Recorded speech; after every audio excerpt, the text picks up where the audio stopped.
किसी ज़माने में एक चोर था। वो एक बादशाह के महल में चोरी करने के इरादे से गया।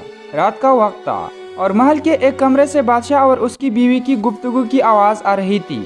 वो खड़े होकर सुनने लगा। अगरचे ऐसा सुनना गलत है, नाजायज़ है, चोरी है, लेकिन वो चोर ही तो था।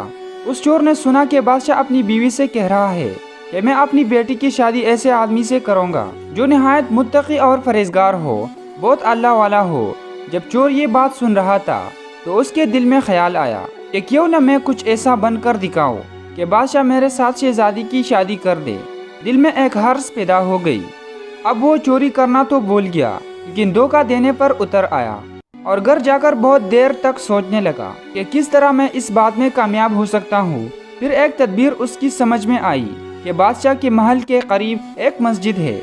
उसमें जाकर बुजुर्गाना लिबास पहनकर और उनकी वज़ाक़त इख्तियार करके वहाँ दिन रात इबादत में मशगूल होकर बैठ जाओ तो शायद ये बात बादशाह तक ज़रूर पहुँचेगी कि कोई आदमी यहाँ ऐसा मुत्तकी और फरेजगार है जो दिन रात अल्लाह की इबादत में मसरूफ़ है। तो हो सकता है कि बादशाह की निगाह मेरे ऊपर पड़ जाए और मुझे शहजादी से शादी के लिए चुन लिया जाए। ये उस चोर का एक नहायत हक़ीर और जलील दुनियावी मकसद था जिसके लिए उसने ये इरादा किया। फिर उसने अपने प्रोग्राम के मुताबिक बुजुर्गाना लिबास इख्तियार करके उस मस्जिद में जाकर नमाज़ों पर नमाज़ें, ज़िक्र व तिलावत, मुराक़बा सब शुरू कर लिया।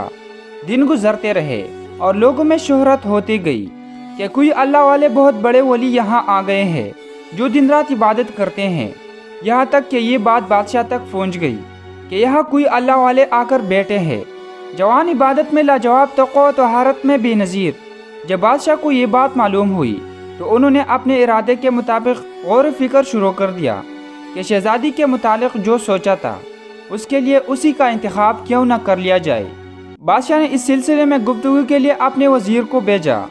वज़ीर उस शख्स के पास मस्जिद में पहुंचा और बाअदब होकर उससे कहा कि मैं आपकी खिदमत आलिया में बादशाह की तरफ से एक पैगाम लेकर आया हूँ। उसने पूछा कि क्या पैगाम है? वज़ीर ने बताया कि बादशाह ने कई साल पहले ये फैसला कर लिया था कि वो अपनी बेटी की निकाह एक ऐसे शख्स से करेंगे जो बड़ा मुत्तकी व फरेजगार हो, अल्लाह वाला हो, और वो उसकी तलाश में थे। लिहाजा बादशाह ने मुझे भेजा है कि इस सिलसिले में आपसे गुफ्तगू करो। ये शख्स जो दरअसल उसी तमन्ना व आरजू में यहाँ आकर बैठा था। बहुत देर तक वज़ीर की गुफ्तगू सुनता रहा। उसके बाद उसकी आंखों से आंसू जारी हो गए। वज़ीर ने पूछा कि क्या बात है? तो कहने लगा कि आज जो पैगाम लेकर आप आए हैं ये पैगाम मुझे मंजूर नहीं है। कि क्यों मंजूर नहीं है?